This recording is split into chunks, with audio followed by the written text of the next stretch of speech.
For 2024-25 is going to be short by 150 billion shillings thereabouts. Right?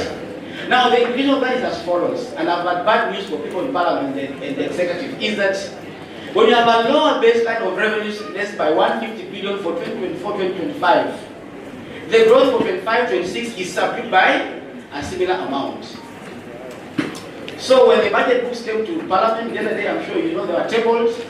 Initially the proposal was, the revenue, the expenditure was up by a similar amount.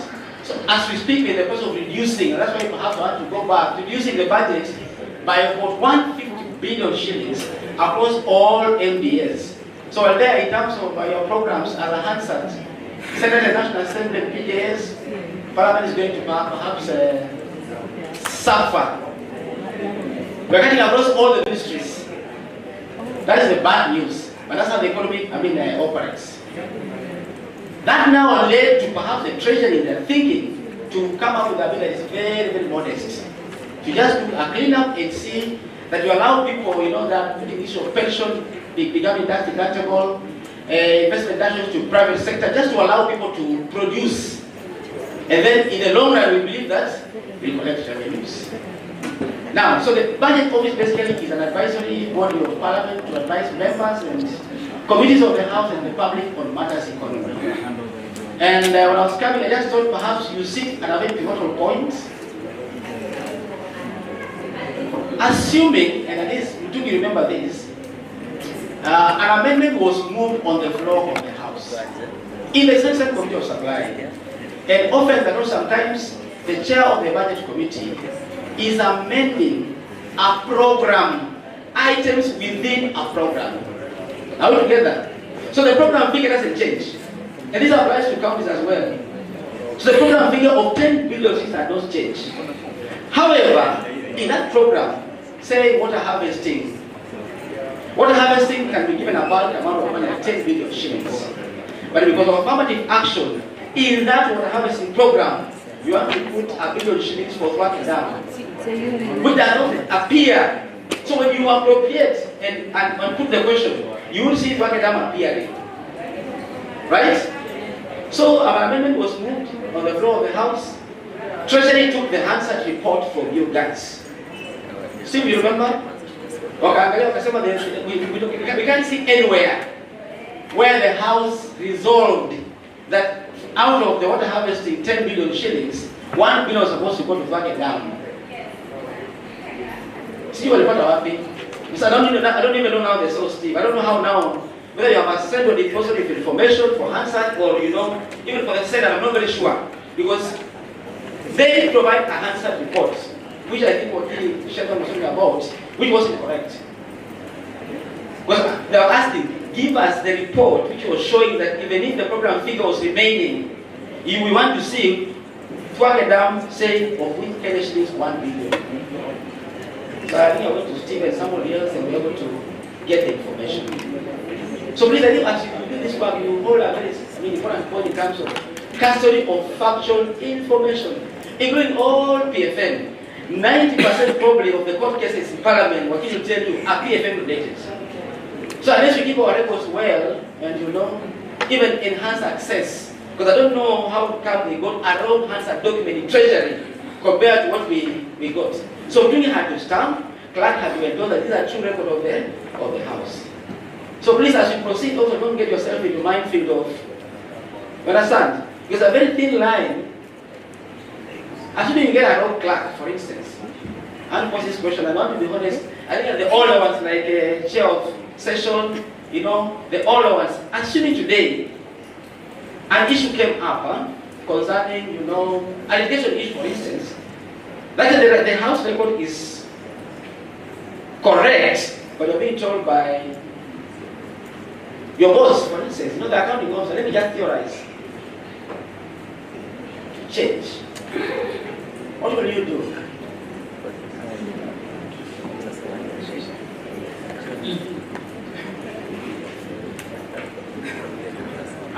For me, what I will do, not unless I'm being asked to do that change, through he writes to me, but not verbal. Because I don't see how you can change the answer. not easy. You know, what the public are saying, and I talk to people out here, what people are saying is that your records are not easily accessible. And then it means they are subject to manipulation if I want, if you want to do that. So is there a kind of proof that whatever is on the website, how, what's the real type of HANSARD reports? Yes, please. Thank you very much, Dr. Masinde. I want to state for a fact, unlike in the analog days, this time as the House starts the recordings, the proceedings, they are being covered through various streams. In fact, even the member who is traveling by road, listening by radio. So these HANSARD records, we have made one mistake where they might not be able to access. But if you look at our HANSARD in the website, we have the HANSARD text annexed together with a YouTube of that proceeding. So it is not possible to alter that context. So please be careful in this AI world. There are other mechanisms of getting the same information. So as you keep, please be very careful because people also can get that information real time outside what you keep as records and it can be a bit challenging.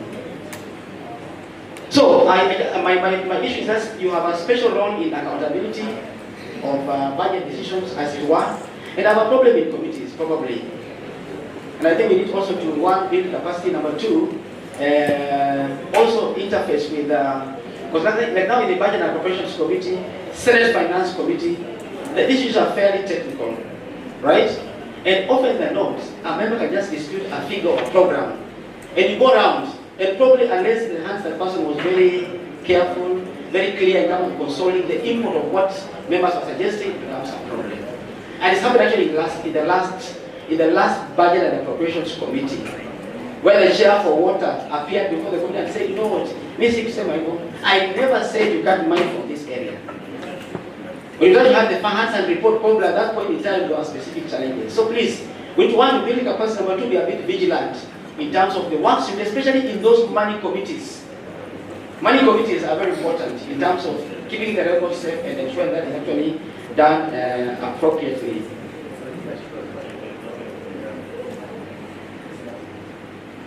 The media. I saw Masharia somewhere here. Yes, Masharia, your people in the media, I don't know. I don't know because actually I get reports just on the floor of the house, serious misreporting. Yet actually these records are there. So I don't know the heads of HANSARD, whether it's any interface between you, the head of media or program and team, I'm not very sure. But it will help a lot in trying to break the information asymmetry between the media people and, and house issues. So I don't know that role. I think as a way forward, we need to think about that. That you also, generally there are a central office that actually keeps this, why are you reporting in this manner, Something that is factually impossible, I'm telling you. Factually impossible.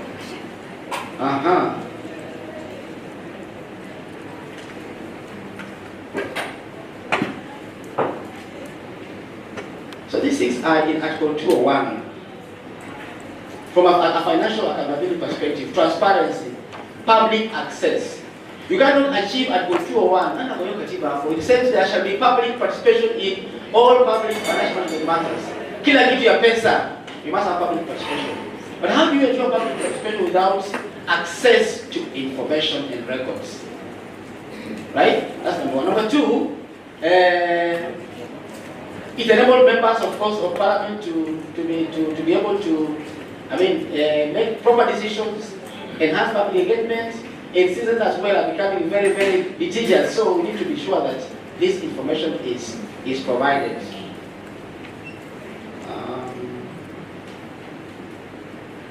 Yes, I also tried to link corruption and the tools that an information acquisition UNDP assessment tool. It says number one.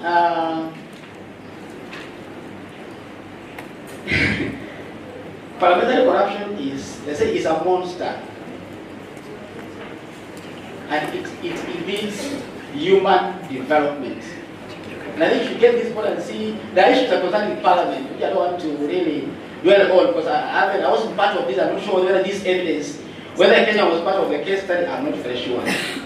It undermines democracy, rule of law, leads to violations of human rights, distorts markets, erodes quality of life, allows organized crime, allows terrorism and other threats to human.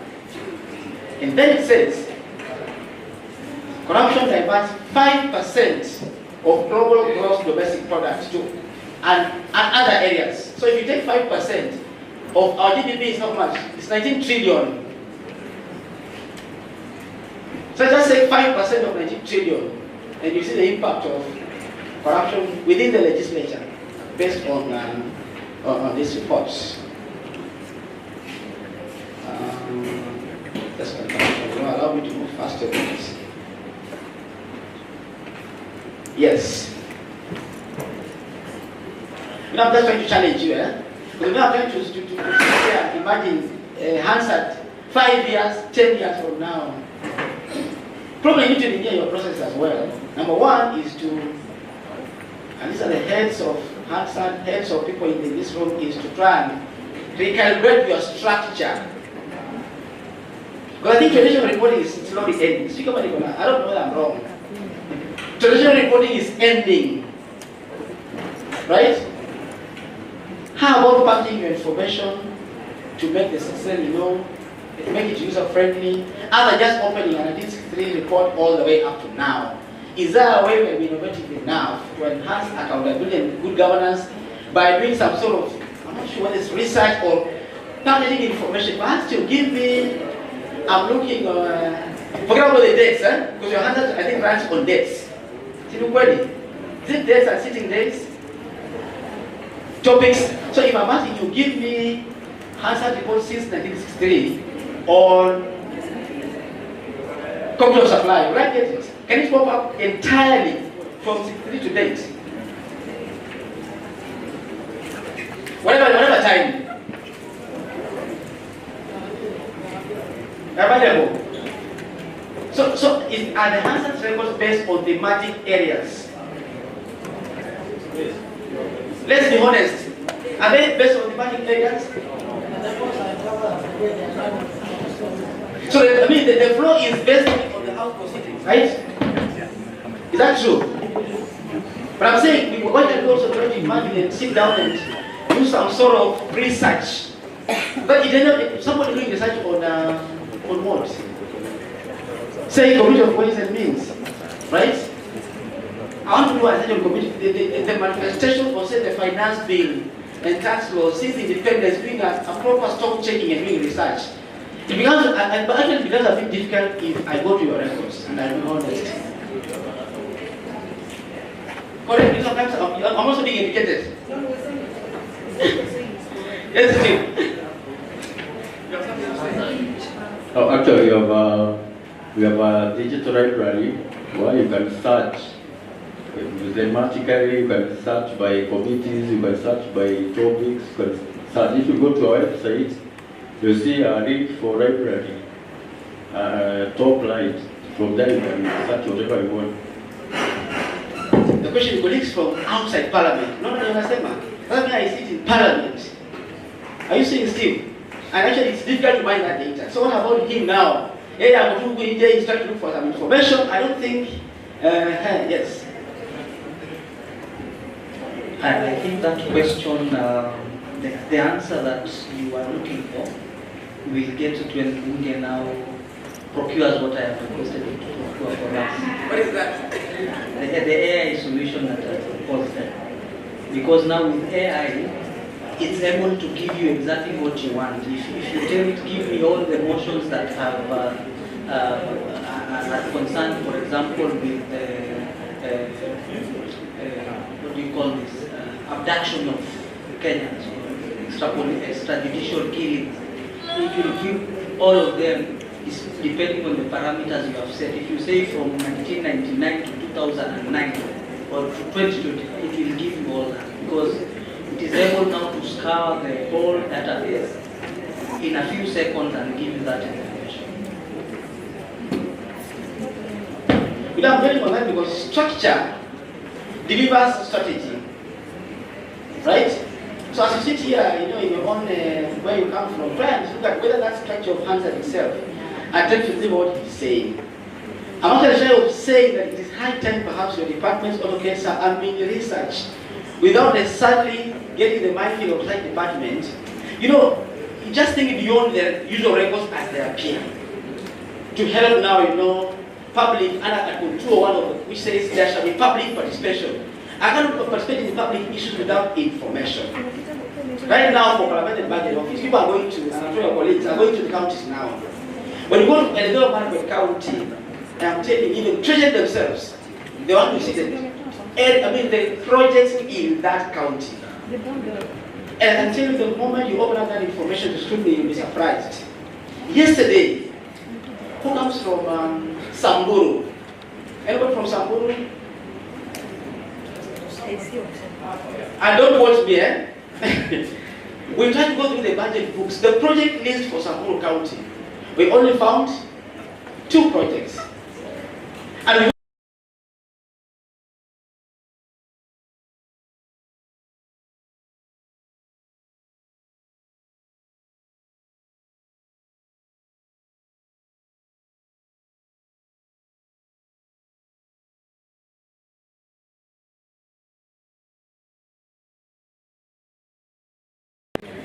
so even as we take treasury to provide information per county and per constituency on projects, equally for us, we need to ensure that that information is there also.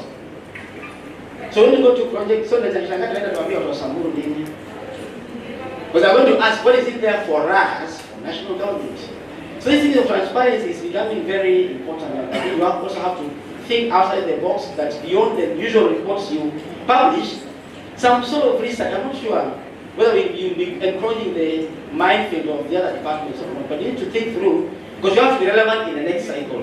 So you know, where AI is it's going to really change the way things are done. I said audit reports, parliamentary discussions. I just pulled out from the HANSARD.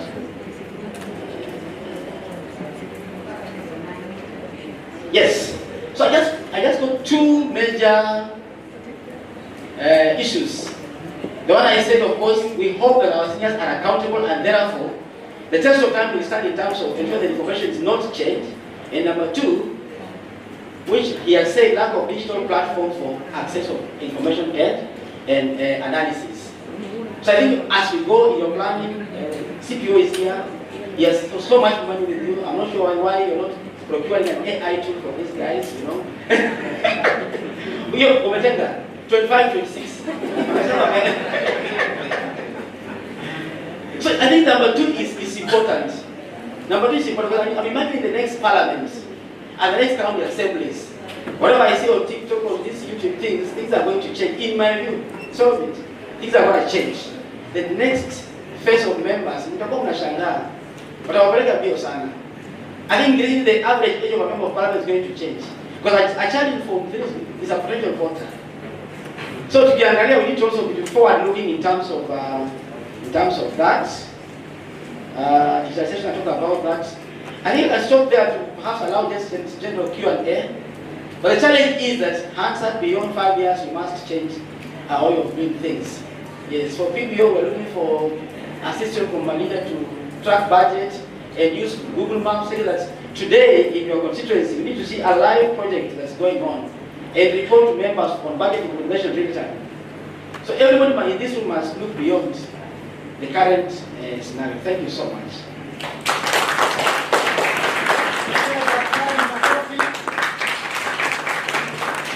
Because he's leaving, we will allow some 2 or 3 interventions, because you'll not be with us, and that's a special area. Very brief, please to the point, don't build like members do. Mr. Magic.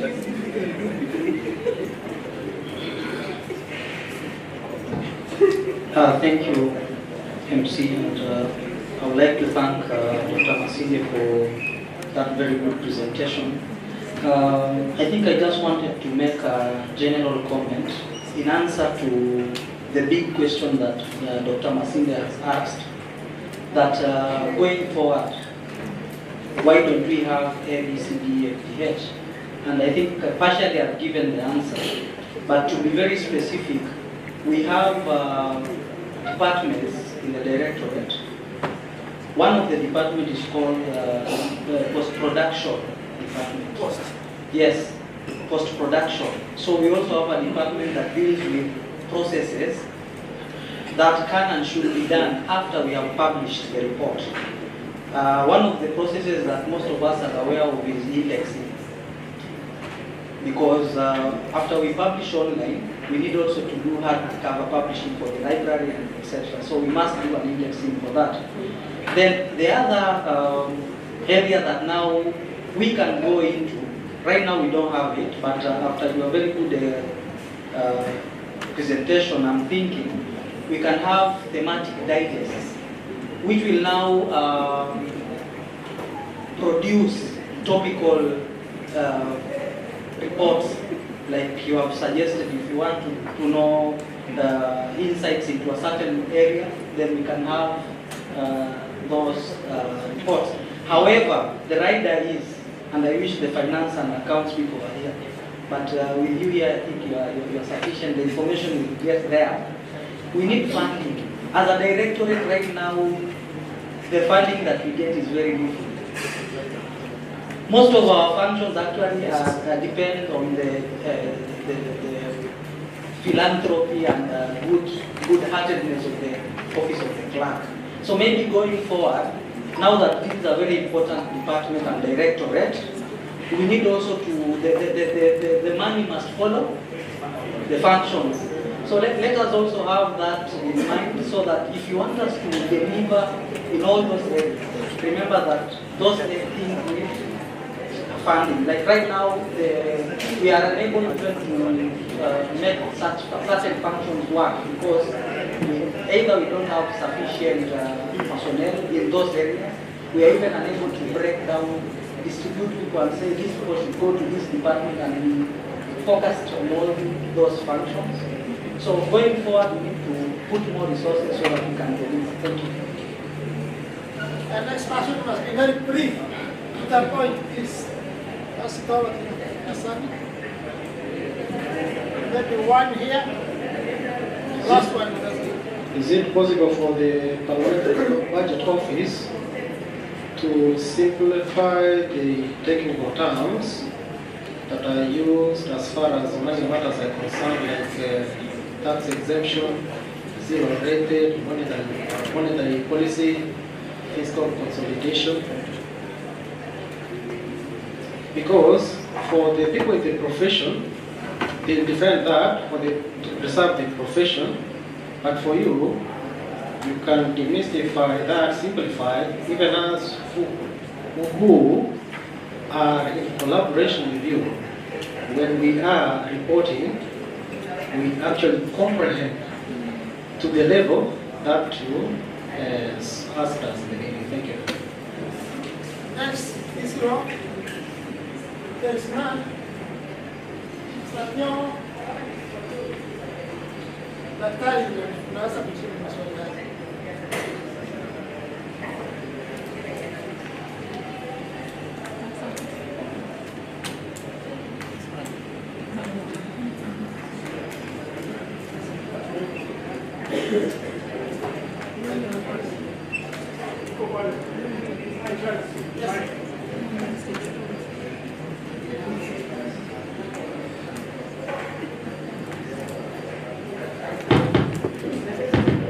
In terms of simplifying information, I think what we could do probably, money allowing it, so that we need to do some engagement, maybe a little bit, especially at directorate level. But now, for instance, this many times, if we were able to sit down and just take you through the budget process and a simple terms around the finance bill, and now zero rated is. You know, VAT is given a rate, 16%, right? So when you say a product is zero rated, actually the rate is zero. So there's actually a VAT you need. They're letting VAT at zero. Are we together? So when they levy a product at the rate of zero, there's something going into you when you buy products. to produce something called input cost. So if the product is at zero, you claim the input cost because you want to pass it forward to the next person. So you claim VAT refunds if the product is zero rated, right? But if the product is exempt, then there's no VAT and there's no tax refund. So the business, and that's why you say yesterday in the business daily, people are becoming fraudulent when you have a zero rated product. It is easy to manipulate KRA because the refunds go up. So for 24-25, for instance, they realized that the VAT collection was going down, yet the refunds were going up. Only to realize these people are fictitiously sitting with KRA staff and they maneno.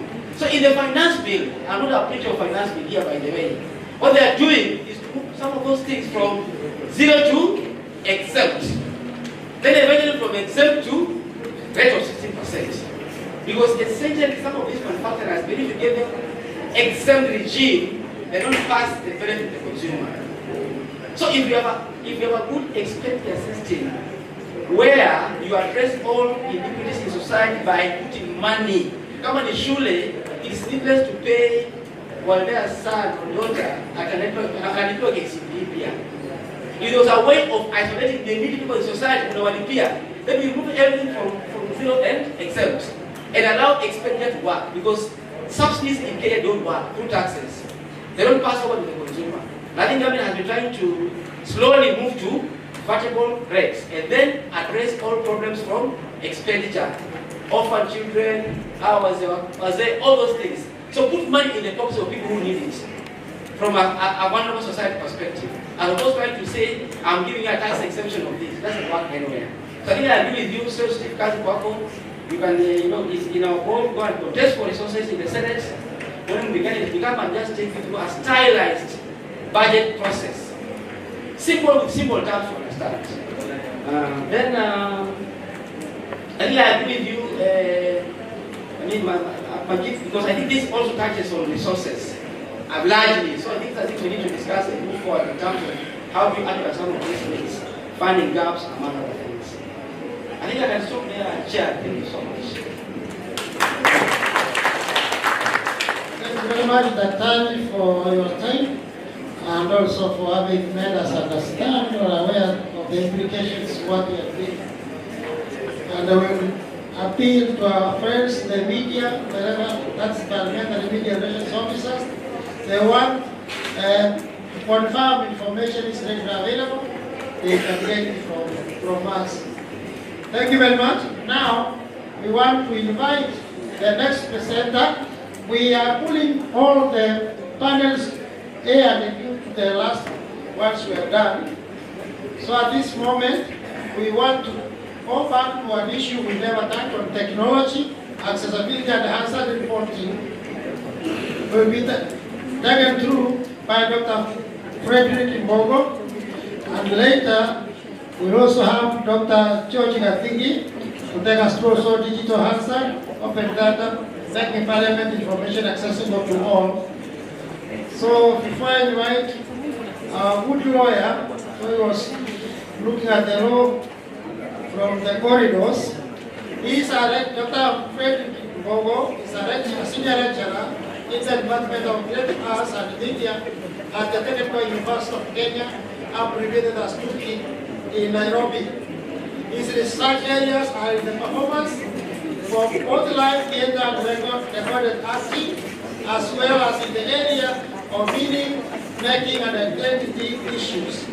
He is a co-editor with Basil Okomo and Solomon Waleura for the book entitled Theater Arts Education, a project in Kenya, and the current editor of Writing for the Arts and Humanities in Africa, an open access channel hosted by Strathmore University and the Technical University of Kenya.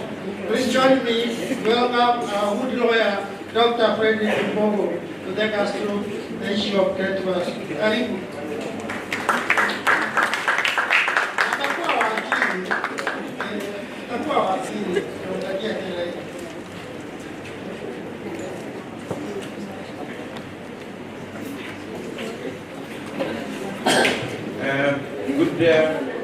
Good afternoon.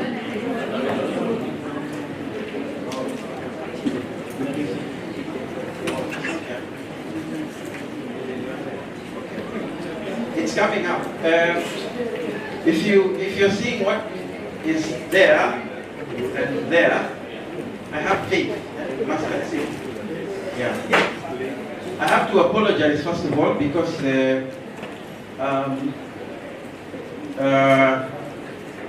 I do not have other slides. That is all. So maybe that's the end of the presentation. But secondly, also, I have to apologize because in the morning we were doing things about wellness, isn't it?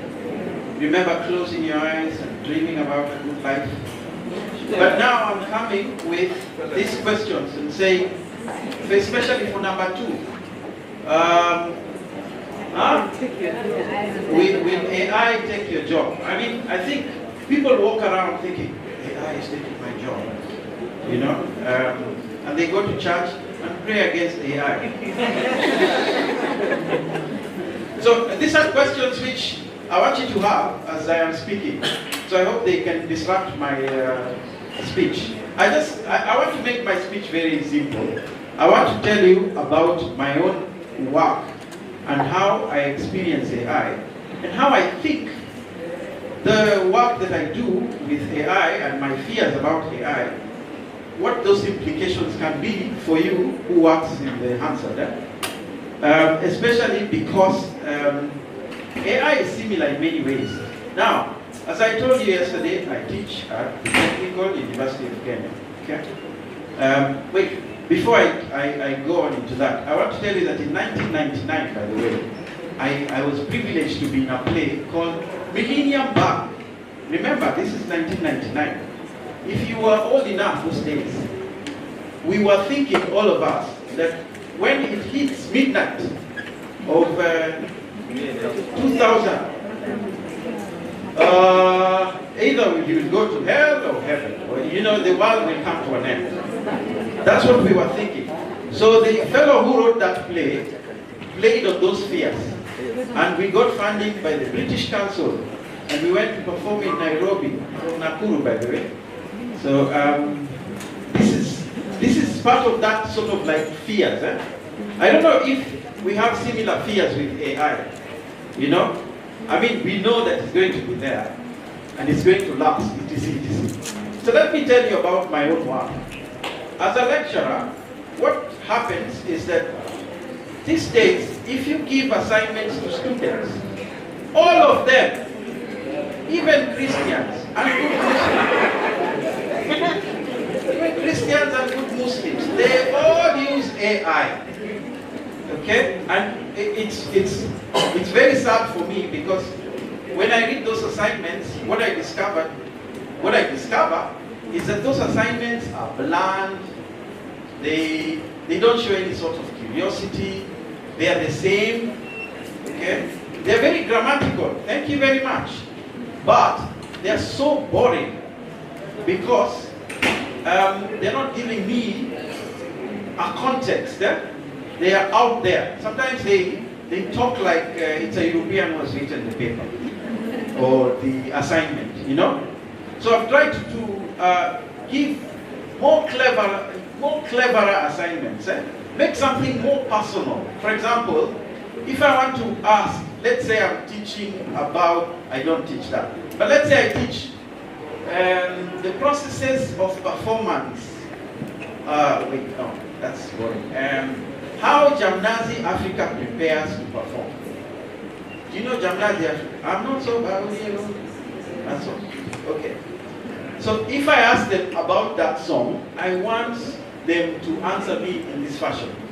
Tell me how you imagine your mother dancing to I Am Not Sober. Okay? So it will be personal. If they go to AI will give them a fake mother, isn't it? And I will know, boss, why are you messing with the assignment as it were? So one tries to be creative. I think if you ask these lecturers, this is what's going on. Kiswahili might be, for some reasons which I will say a little later. I don't know if AI has come to Kiswahili assignments yet, you know. Oh, it has. Kiswahili kibovu. Wow. So, so I'm thinking about the way in which, if you get that student who is using AI, and you put it in the machine, and so on and so forth, and you go through a disciplinary session, okay? Usually, the onus is on the lecturer to prove that the student engaged in cheating, okay? And the problem with that is that it gives birth to newer problems. I know that colleagues here who have, not here, but I know stories of colleagues who've taken students to disciplinary, and the student has arrived at disciplinary, and then she says, alikuwa ananitaka. So the contest was on AI, but the story has here. Huyo mubaba alikuwa ananitaka. Now you have to prove you did want. It's very difficult. Kufunza kwa karne hii. So you have to walk around like you don't want. You don't see. Okay? And so on. So it's a little difficult. Now, another problem. Let me give you a specific problem. I have a friend of mine, he's called Martin. What does Martin do? He teaches with me, but he uses design for graphic design. So he has made students write up scripts for games. You know games, consoles. So what he does is that he has told students, use AI. Okay, use AI. But make a game which I would see based on the village you come from. So if you come from Shomoroni, is there such a thing? Or if you come from wherever you come from, Sultan Hamoud must have a village. Hamoud. Okay, anyway, whatever village, make a game out of it. And what he discovered is that the students used AI, yes, but none of those games made any sense. Why? Because, of course, AI doesn't know your village, unfortunately. I don't know where you come from, but AI has no idea, possibly. Unless you come from Nairobi. No? Guru. Maybe it knows because of people drink there, they take photos. They say we are drinking in the lights of Nairobi. But now, if you don't come from lights, if you come from Keroka, I'm not saying that's what I mean, it's possible AI has no idea yet. Possibly, I don't know. So there's a cultural specific issue with AI. If you play games, you will see that AI cannot give you a full glass of wine if you tell it. Okay, you can try it. But now I've told you, try and whatever. But why can't it give you a full glass of wine? Because everybody who has ever uploaded a photo of wine has uploaded it as half. Because they are cultured that way. So AI haijafika kwa culture ya watu jaza. No, of course I'm messing with you. But there are interesting issues that we are dealing with. Now let me go into my other work, which is, of course I teach, but I teach creative things.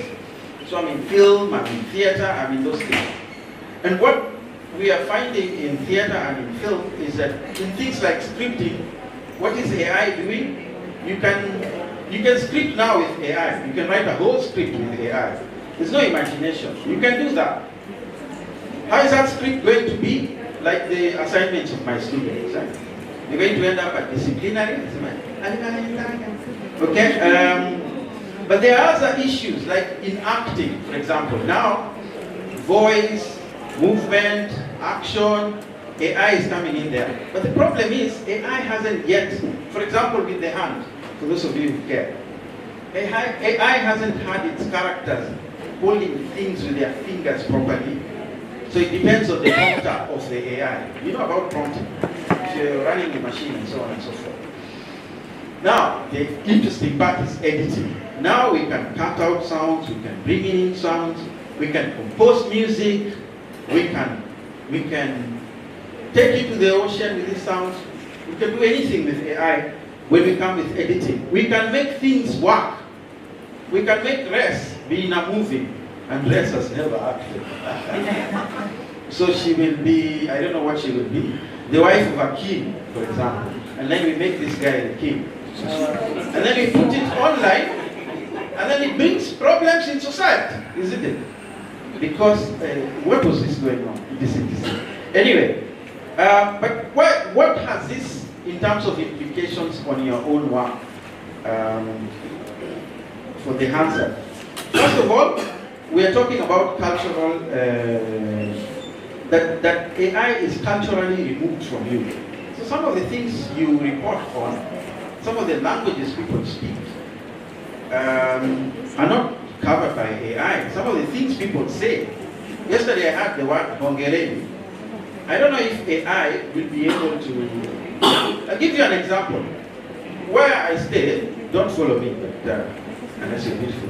Where I stay, on a road called Ole Sangali. Okay? But when the Uber takes me there, and I listen to what the lady is telling the Uber guy, saying they're going to Ole Sangali, or something like that. They were the pronunciation. So that fellow has no idea, okay? And so on and so forth. I mean, there's a cultural issue of pronunciation, of even imagining, I think, and so on. Then of course, we're talking about accents and so on. Of course, AI will catch up with time.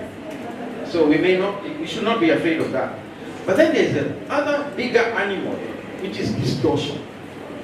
That is, the way I was saying, a race is acting in a film with the king. We can distort the film now. We can change things. So if you are working in parliament, it's possible to distort what somebody is saying. Okay?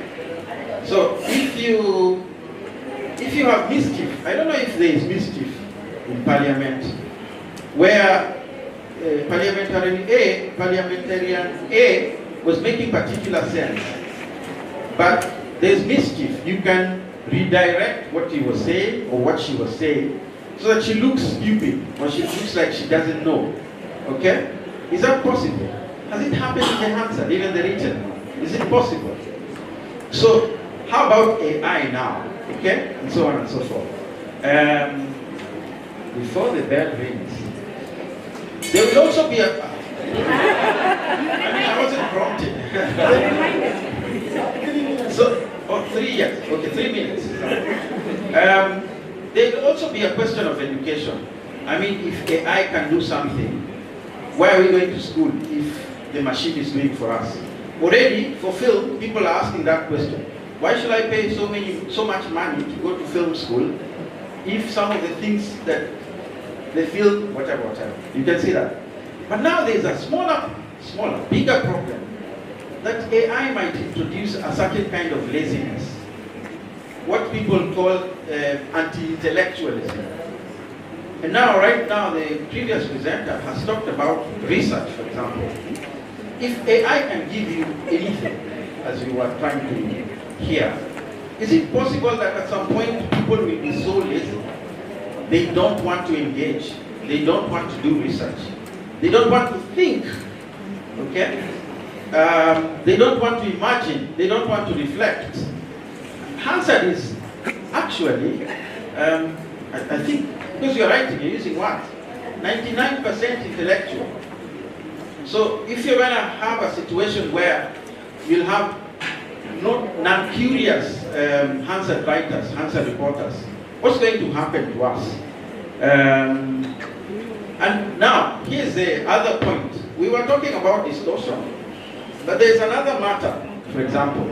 Okay, you fellows take yourselves seriously. You write the HANSARD of the Parliament of Kenya, for example, or the HANSARD of the Parliament of Nakuru, or wherever. The problem is these days, do people respect official sites, government sites? People are readily consuming what influencers are giving them. So there is a question of competition and even authority. I'm sorry to say, people love the government, thank you very much. But they'd rather listen to an influencer than a government site.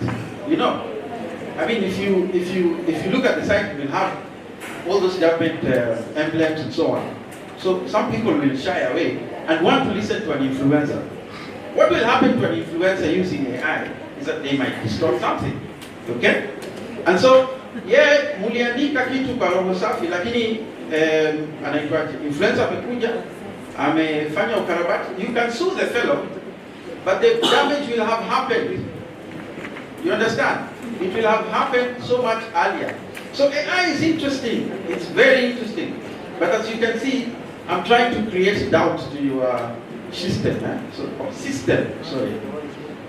so that you can have an idea about it. I'll just say that AI is nice, thank you. But let's remember, it should not be like the story of King Midas. With that Midas fellow, he wanted to have gold, isn't it? Because gold will help his life. But everything he touched turned into gold until he went to the toilet. You can see, what did they say? He unleashed gold from the bowels. I don't know. But anyway, I just want to say AI is going to be there. We can't stop it. But it's an animal that we will constantly have to engage with. Are we together? It's more like the story of, I don't know if you know the story, about Simba alikuwa anakula wanyama kila wiki. Sawa? Leo anakula antelope, kesho anakula nani? Simba anakula pani. Anakula ndovu, swara, siku nyingine alikula mbogo, mbogo ni nyama. Sasa siku moja ikafika wakati wa sungura.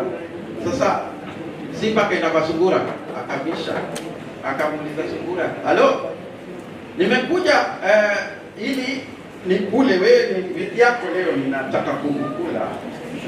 Nataka kukula, nikumalize." Alafu sungura akaangalia Simba, akashangaa. "So unataka kunikula?"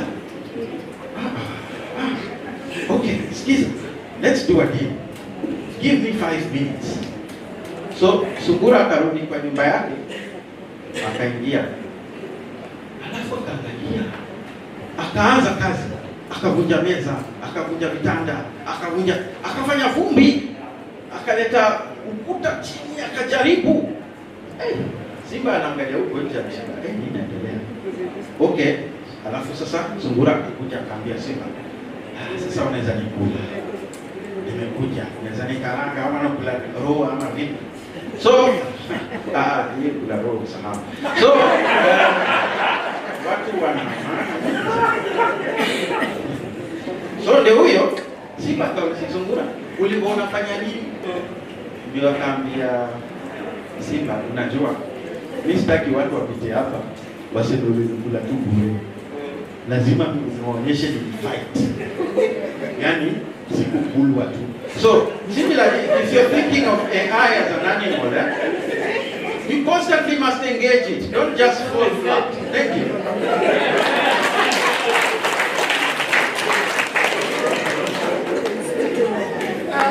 Sana daktari.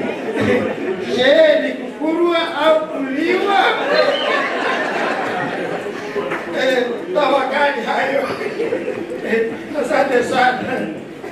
So the next presenter.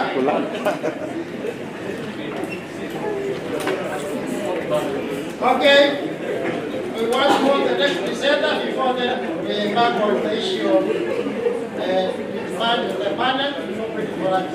The next presenter is Dr. George Gathingi, who is a trainer, a researcher, and a development and communication expert with over 25 years of work. He holds a PhD in mass communication and a master's in international affairs, both from Oyo University and a BA in political science and linguistics from the University of Nairobi.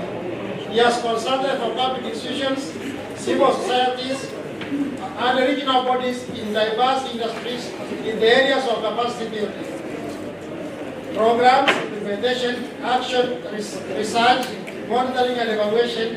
He is adept at diverse media work, documentation, communication campaigns, behavior change, communication, and strategic communication. He is currently a faculty member at the Department of Journalism and Mass Communication, University of Nairobi.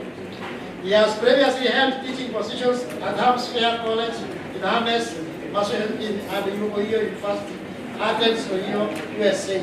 His research interests include new and broadcast media and the various areas of government communication, including communication and governance language and population culture, including communication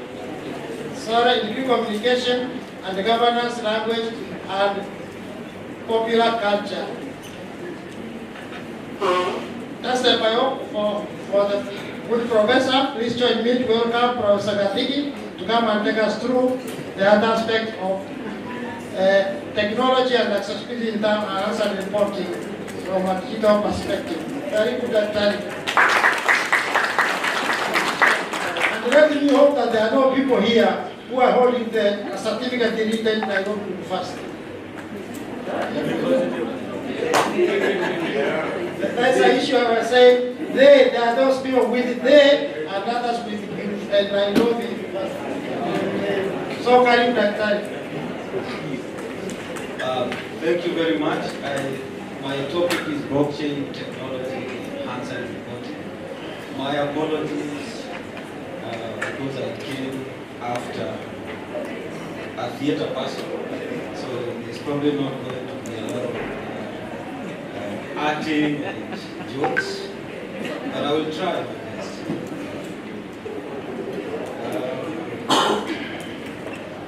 It's also a bit of a blunt topic. Yesterday there was a disco corner, and it centered on our minister or our CS of ICT, and the Gen Zs and others had so many jokes. The argument out there is our ICT CS with this big air because it does not understand a lot of things.